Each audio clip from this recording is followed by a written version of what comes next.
Warahmatullahi wabarakatuh. Alhamdulillahirabbil alamin wassalatu wassalamu ala muhammadin mursalin. Amma ba'd. Kita lanjutkan dari sesi kita yang kedua ini, Bapak. Sekedar untuk menyimpulkan, karena pembahasan kita tentang bagaimana menata hati tadi sekedar pengantar ya, tapi saya simpulkan secara sederhana biar kita paham saja istilah-istilah ini. Kalau bicara tentang detail ruh sendiri, maka ruh adalah sesuatu, dalam ungkapan Imam Ghazali, qabasun min nurillah, ya, cebisan dari cahayanya Allah. Ada dalam bahasa Inggris yang punya divine spark. Jadi kalau menjam itu satu sentuhan cahaya yang Allah berikan lalu melekat menjadi sebuah identitas. Hakikatnya sebenarnya wallahu a'lam, tidak ada yang tahu. Wa yas'alunaka 'anil ruh qul ruh min amri rabbi. Mereka bertanya kepada engkau tentang hakikat ruh itu apa? Katakan itu urusan Allah Subhanahu wa taala. Kita hanya bicara tentang sifat-sifatnya. Kadang satu ketika ruh ini disebut juga dengan qulub, idil qulubun ladai hanajil kadhimin. Ketika hati, padahal hati di situ adalah ruh. Ketika hati, ruh sudah sampai di tenggorokan mereka. Tapi Allah menggunakan kalimatnya qulub. Jadi kadang-kadang makna qalb, mana ruh, mana nafs menjadi memiliki makna yang sama. Kullu nafsin dha'iqatul maut. Allah gunakan nafs. Setiap jiwa pasti akan mati. Padahal jiwa itu kan ruh, ya kan? Jadi kadang-kadang Allah gunakan kalimat ruh untuk menunjukkan bahwa itu adalah rahasia Allah Subhanahu wa taala. Dan Allah kadang-kadang menyebutkan untuk qalb karena dia berbicara tentang titik kesadaran manusia adalah letaknya adalah pada qalb. Dan kadang-kadang Allah bunyikan dengan kalimat nafs untuk menunjukkan adanya perpaduan antara energi ruh dengan fisik ini menjadi kesatuan yang namanya nafs. Nah, itu sekedar untuk sekedar kita tahu saja, tidak perlu kita perdalam. Karena dalam belajar sesuatu itu, Pak, kita lebih berpikir sedikit dalam tanda petik pragmatis dan efektif. Artinya apa? Kira-kira mendatangkan manfaat atau keimanan dan ketaatan kita. Kalau sekedar untuk sekedar retorika, sekedar untuk membangun logika, saya rasa bukan begitu agama yang baik. Ini sebuah pengantar saja. Kembali kepada apa sih? Kenapa hati itu disebut qaswah, qasi? Tadi dalam Quran, "Tsumma qasat qulubuhum", hati mereka menjadi keras. Ya. Al-qasat qulubuhum li dzikrillah. Hati yang keras untuk mengingat Allah. Artinya hati yang tidak taat. Ulama memberikan tanda-tanda hati itu keras, ya, sekurang-kurangnya ada 3 tandanya. Untuk kita menyimak hati kita ini terklasifikasi di mana ini. Yang pertama sekali, at-takasul 'anil ta'at. Malas dalam melakukan kebaikan dan ketaatan dalam beribadah.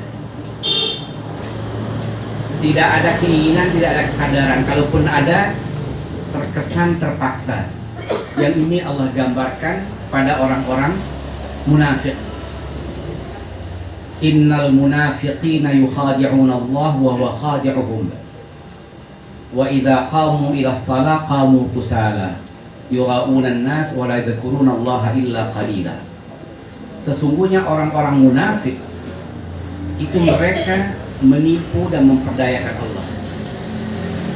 Ibaratnya memperdayakan Allah, dia mereka menipu seolah dia ikut sholat bersama Nabi. Orang-orang munafik itu kan, waktu sedekah dia ikut paling banyak nyumbangnya, ya.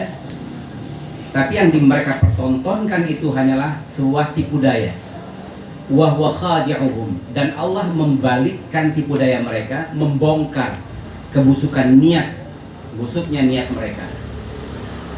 Lalu Allah tunjukkan ciri-ciri mereka, wa idza qamu ila shalah qamu kusala. Apabila mereka diajak untuk melakukan salat, mereka bermalas-malasan. Malas dalam melakukan ketaatan kepada Allah. Yura'unan nas. Mereka riya. Hanya ingin cari pencitraan saja. Biar dibilang baik, biar bilang taat, biar dibilang alim, biar dibilang orangnya suci dan tanda petik begitu. wa la yadhkurunallaha illa qalila, dan sedikit sekali dia mengingat Allah.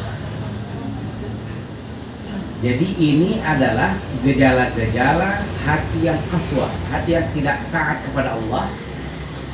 Karena orang-orang yang betul-betul sadar, yang tenang hatinya, dia tahu bahwa ketaatan kepada Allah itu, yang deklarasi mereka inna salati wa nusuki wa mahyaya wa mamati lillahi rabbil alamin, itu adalah sebuah komitmen.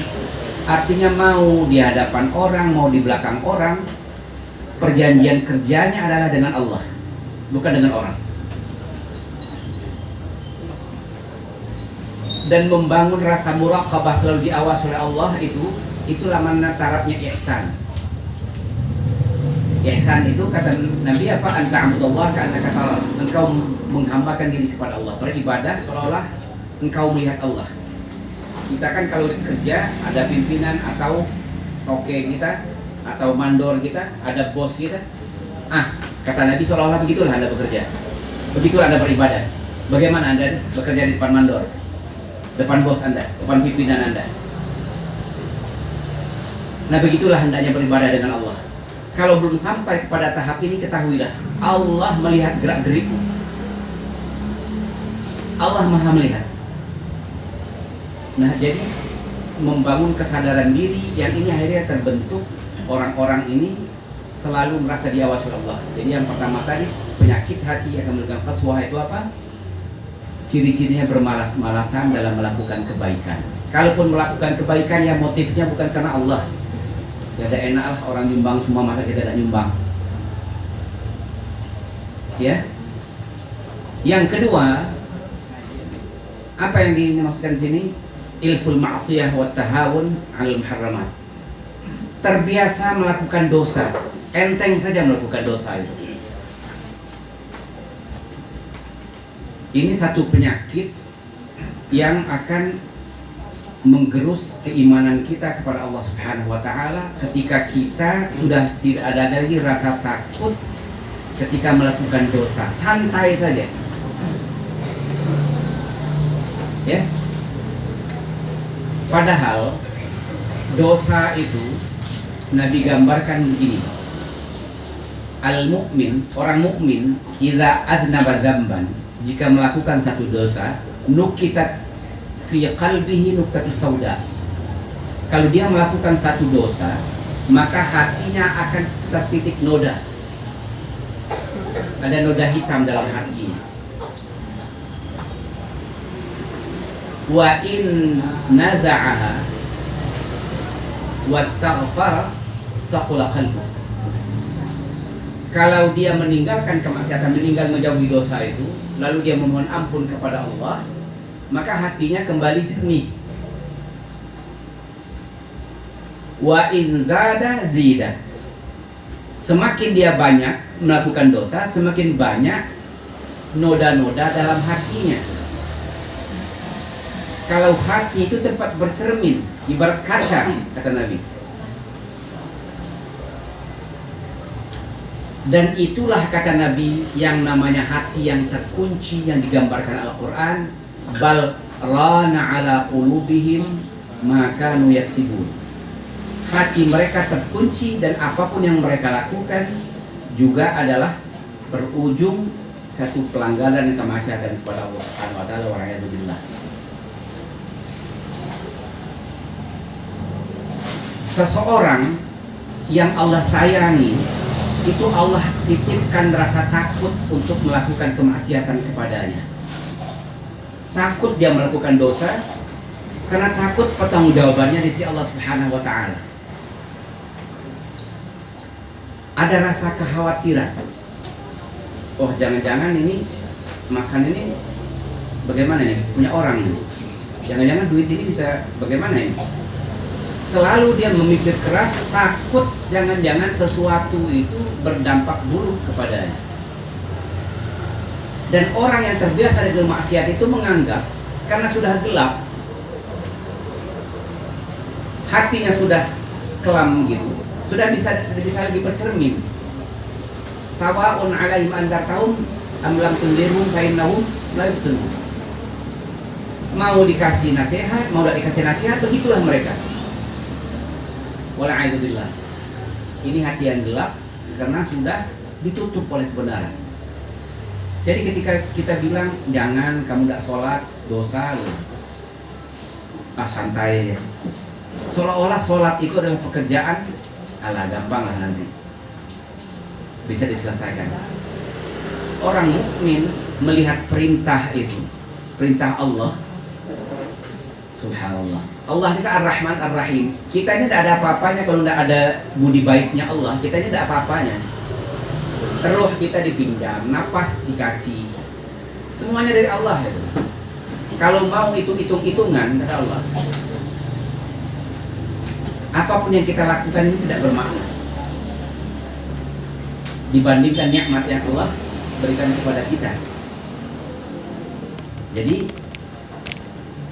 Nabi juga menyebutkan ada orang yang memang melakukan dosa dan masih dititipkan rasa takut,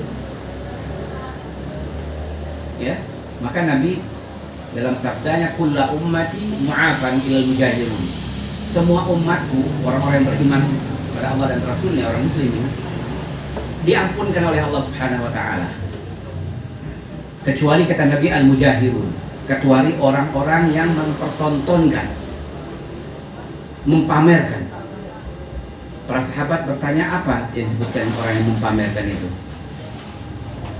Annar rajul aw fulan amila kada wa kada, melakukan seseorang pada malam harinya melakukan satu dosa. Fa asbaha, ketika pada pagi harinya, faqad satarahullah, Allah sembunyikan kemaksiatan yang dia lakukan. Tidaklah tunjukkan dosanya kepada orang lain.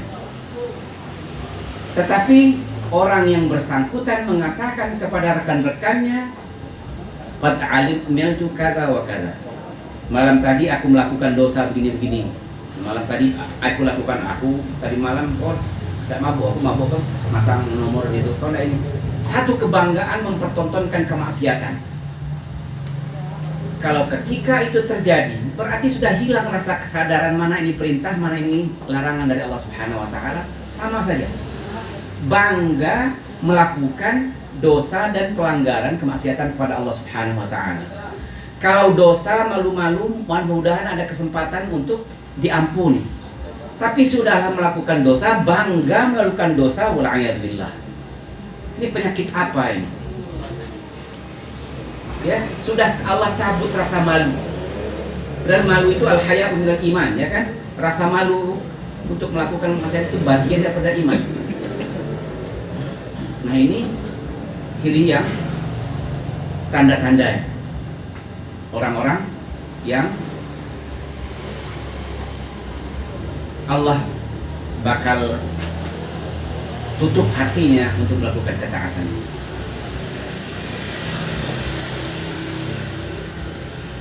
Ada dua tanda ini, dan ada tanda yang tadi mujaharah, ya.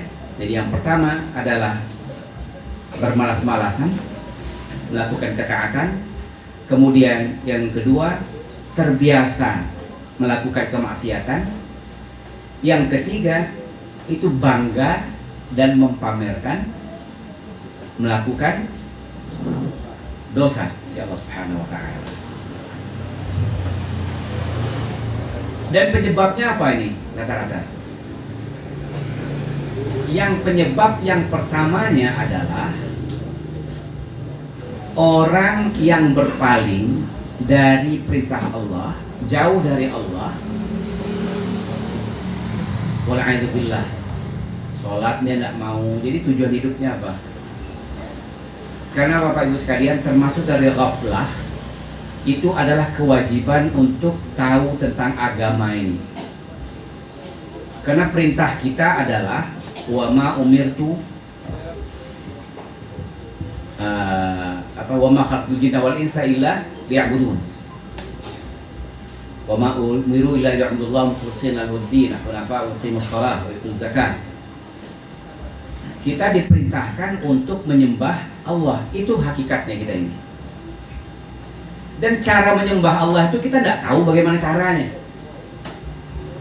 kecuali dengan belajar tentang ilmu agama ini, belajar tentang sholat. Jadi kalau tidak jadi sholat, siapa yang salah? Manusia yang bersangkutan lalai. Karena penghambaan kepada Allah tidak akan pernah bisa terwujud kalau kita tidak mempelajari bagaimana bentuk dan cara penghambaan tersebut. Dan adalah satu kesalahan dan kelalaian jika seseorang tidak tahu tentang agama ini. Itu bukan hal yang sepele, yang serius, Pak. Tidak tahu sholat, belajar, mumpung belum mati, masih hidup, masih ada kesempatan. Selalu ada waktu, asal ada nyawa di sini itu masih ada kesempatan, Allah beri kesempatan. Ya, tidak ada kata terlambat. Dan setan selalu membisikkan, sudahlah telat, kau ini keapolan. Selalu itu dijanjikan, diinspirasikan apa? Putus asa itu tadi.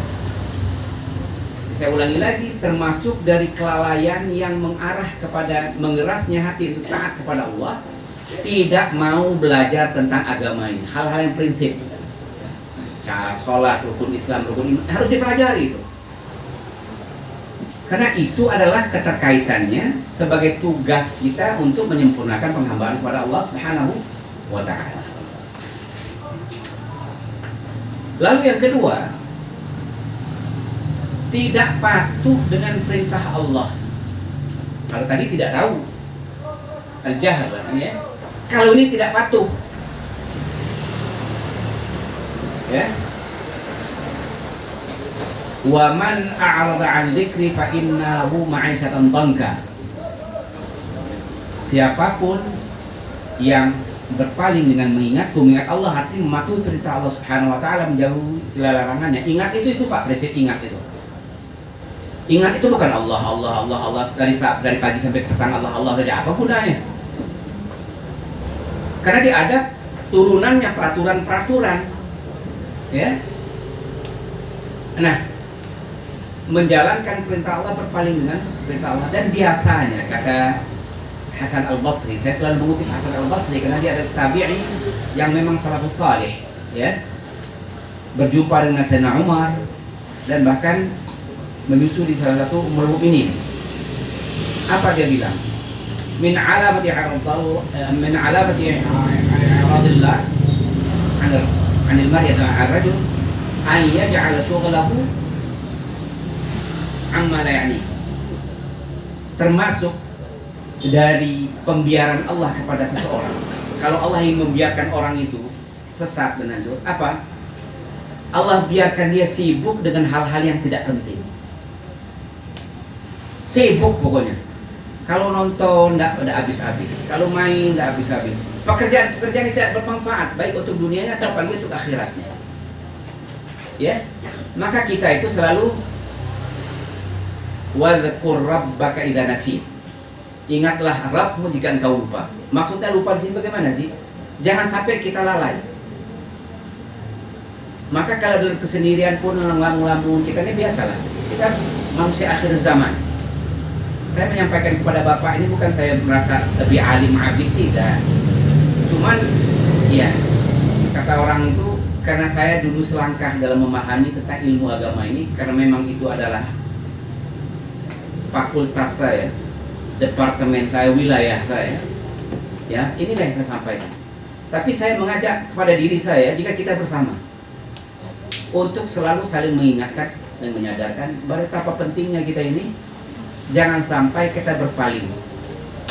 Kalau hati ini sudah disibukkan dengan pekerjaan yang tidak penting, kita khawatir 24 jam yang kita pikirkan dunia ini saja. Bukan tidak boleh. Dunia itu segala sesuatu yang memalingkan kita dari jalan Allah. Itu namanya dunia.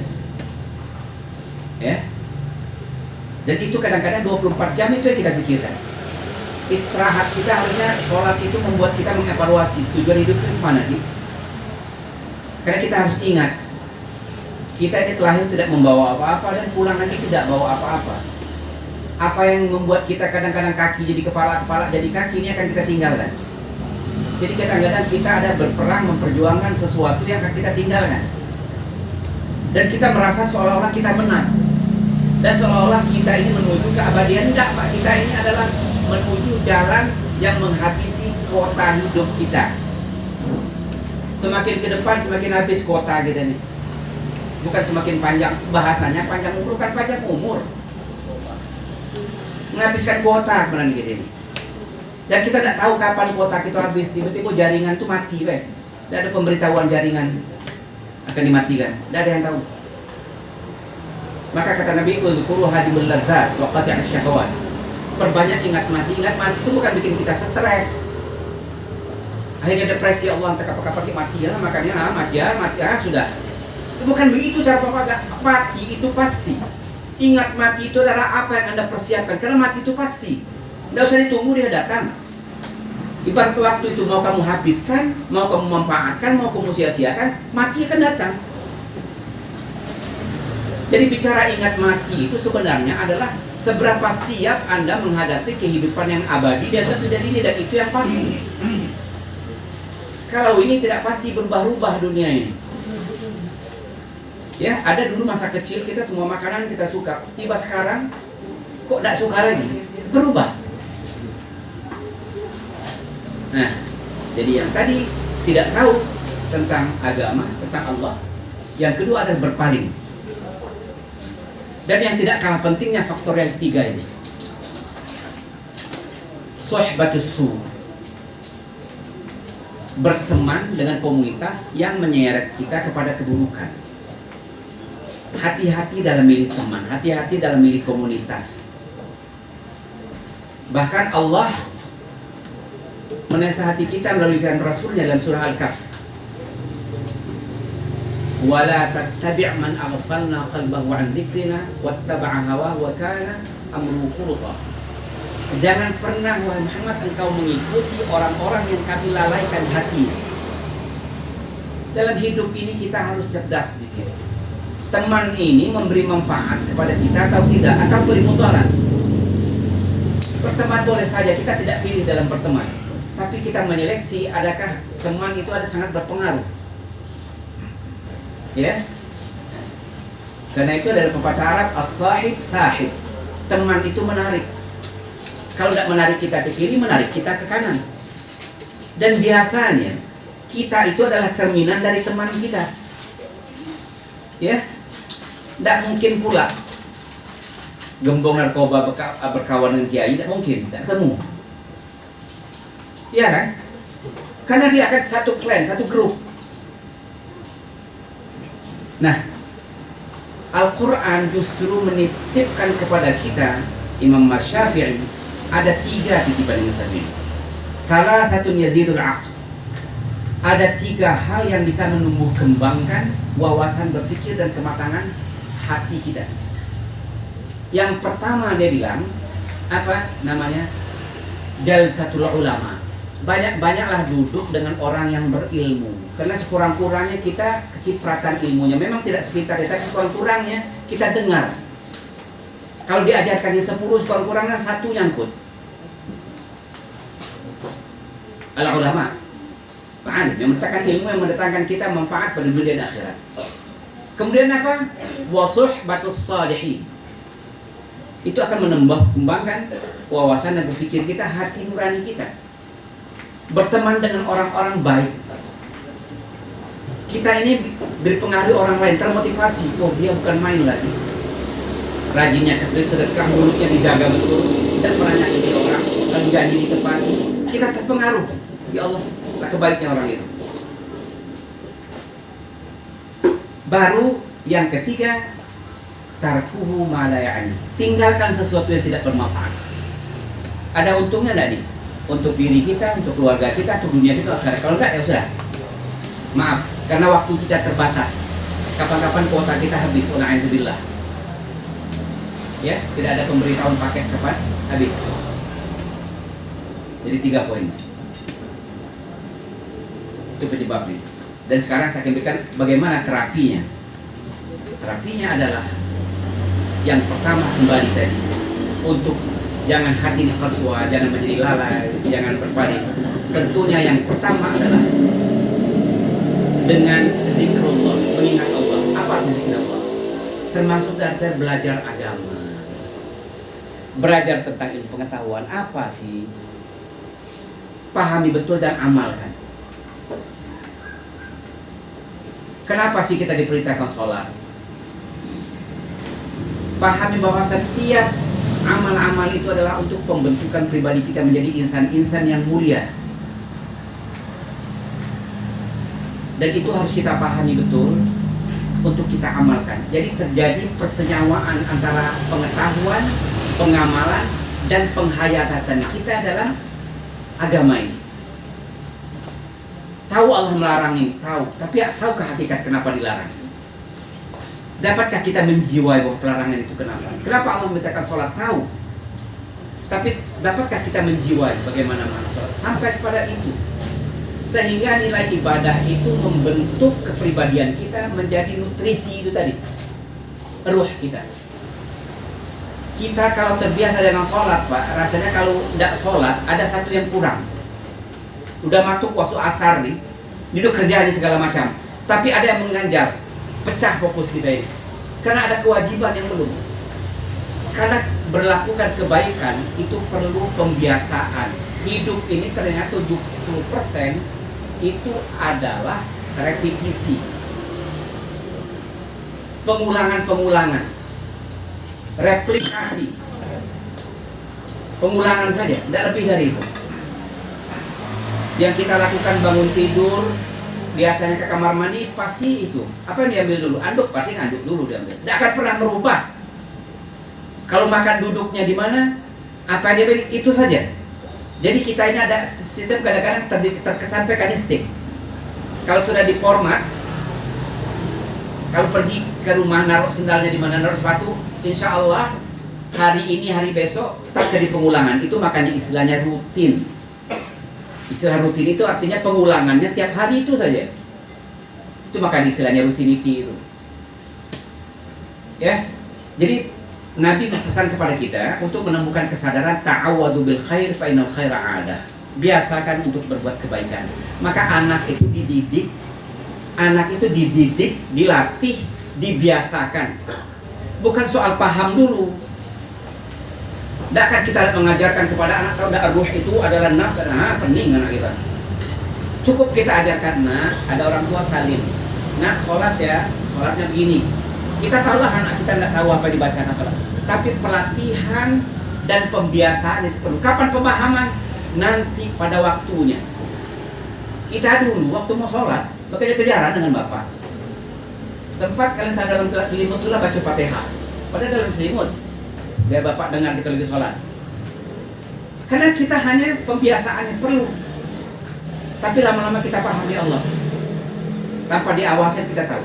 Jadi ada pada masanya. Maka pendidikan anak itu dimulai dengan pelatihan-pelatihan kebaikan dulu.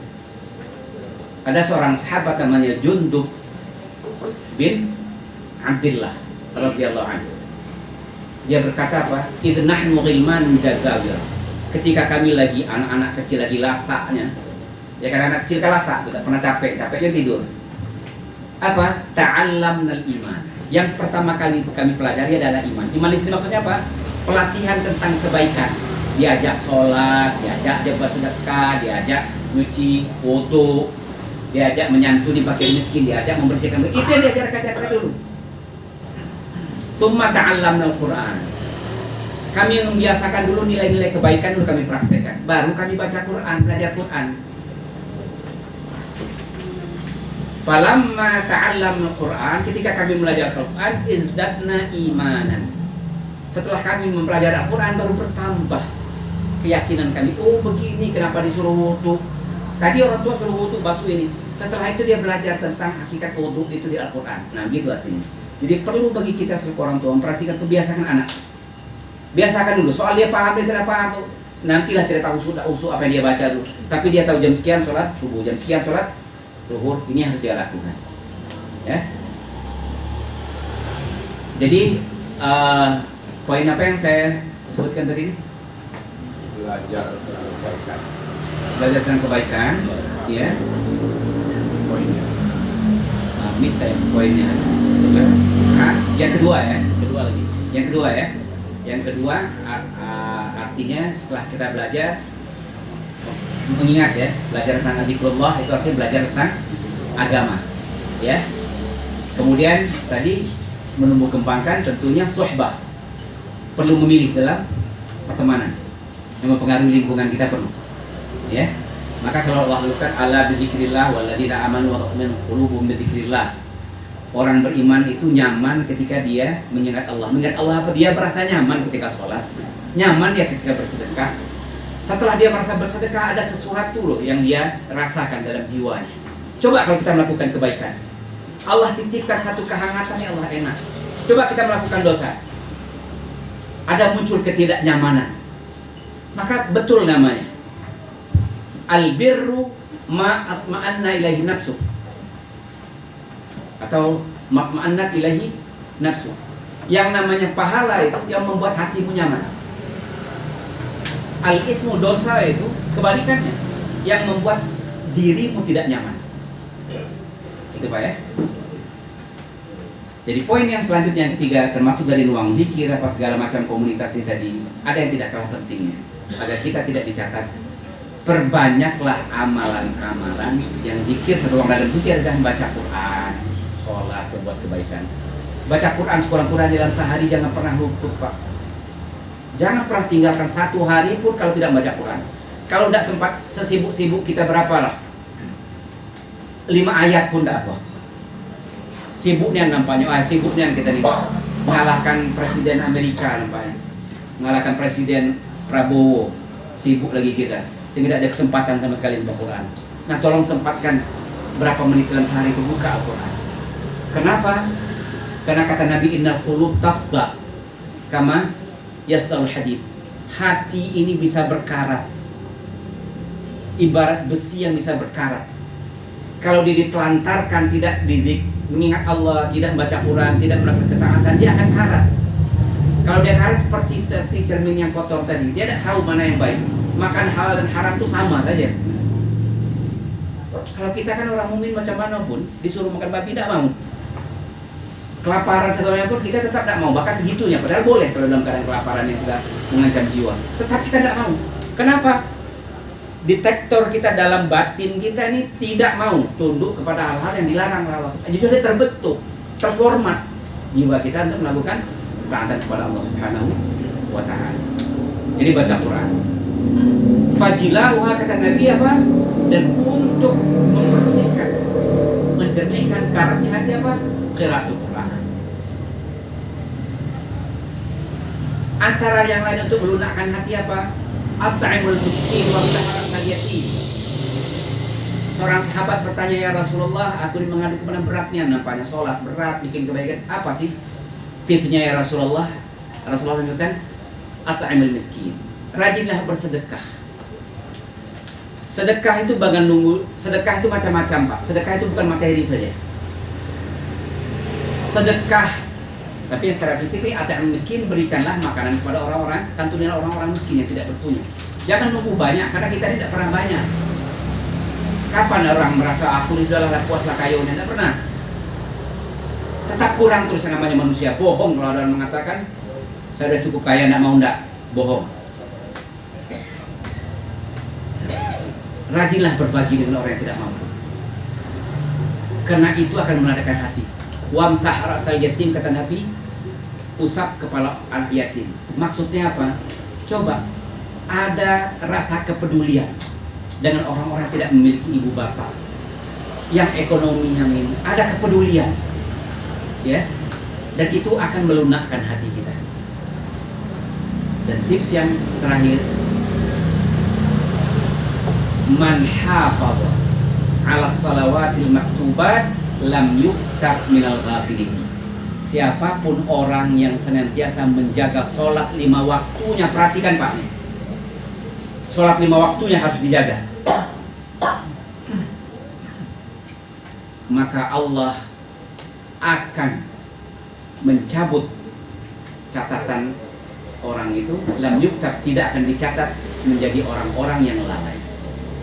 Jadi orang yang selalu melaksanakan sholat 5 waktu, Allah akan hapus penyakit lalai yang mendera hatinya untuk taat kepada Allah Subhanahu wa Ta'ala. Ini saja yang dapat saya sampaikan, mudah-mudahan bermanfaat kepada Bapak sekalian, ya. Sengaja kita kenakan sekarang maghrib cepat, isya pun cepat, berarti malam pun cepat, paginya pun cepat. Nah, jadi 10 Jam 10 untuk ukuran yang sekarang dengan 10 yang 2 bulan yang lalu beda. Karena 10 sekarang tidurnya jam 4 lewat sekian udah subuh. Ya, demikian mudah-mudahan bermanfaat. Akhir kesimpulannya mari bersama-sama dari apa yang kita pahami saat ini bersama-sama kita saling mengingatkan. Kita tidak tahu amal mana yang kita perlu penguatan seperti ini Pak. Kita tidak tahu. Kurang-kurang yang saya terakhir ini kalau ingat Bapak dan saya ingat Bapak. Oh, andai kata sakit, doa saudara ini. Andai kata mati di antara kita, ada yang terahum dengan kita. Allah mudah-mudahan Allah mengampuni. Ya Allah, berarti dia orangnya baik. Jadi kita ini adalah saling memberi syafaat antara kita. Syafaat dalam arti orang mukmin itu adalah saling memberi bantuan. Maka pesan dari seorang sahabat jadi, istakfiru min asdiqail mu'minin fa inna lahum syafa'ah indallah. Perbanyaklah pertemananku dengan orang-orang mukmin, karena dia akan mendatangkan bantuan kita di sisi Allah Subhanahu wa taala. Ya. Bahkan dalam satu majelis kata Nabi, nanti ada seseorang yang berjumpa. Kita tahu ada seorang Ibnu Jauzi. Ibnu Jauzi itu karangan kitabnya, murid-muridnya banyak sekali Pak. Dalam akhir majelis dia menyebutkan, nanti kalau di surga nanti kalian tidak mendapati aku di dalamnya. Tolong tanyakan kepada Allah, di mana gerangan aku berada. Karena memang hadis Nabi menyebutkan bahwa orang mukmin nanti dengan sahabatnya yang memang diikat dengan keimanan, dia bisa menjadi pembeda. Ya Allah, mana sahabatku yang kemarin dulu kami sholat berjamaah sedekah bersama, majlis taklimnya sama-sama, selalu saling mengingatkan dalam kebaikan, aku lupa dia mengingatkan, tapi dia ada di sini Allah. Maka Allah memberikan kesempatan kepada orang itu, dia ada berada di sisi yang lain. Jemput dia dan selamatkan dia, bawa dia ke sini. Subhanallah. Jadi kita yakinkan betul bahwa pertemanan kita ini mendatangkan manfaat insya Allah Subhanahu wa taala di dunia dan akhirat, dan mudah-mudahan ini menjadi bagian sedekah kebaikan di antara kita untuk selalu mengingatkan di antara kita. Aku qauli hadza, wassalamualaikum warahmatullahi wabarakatuh.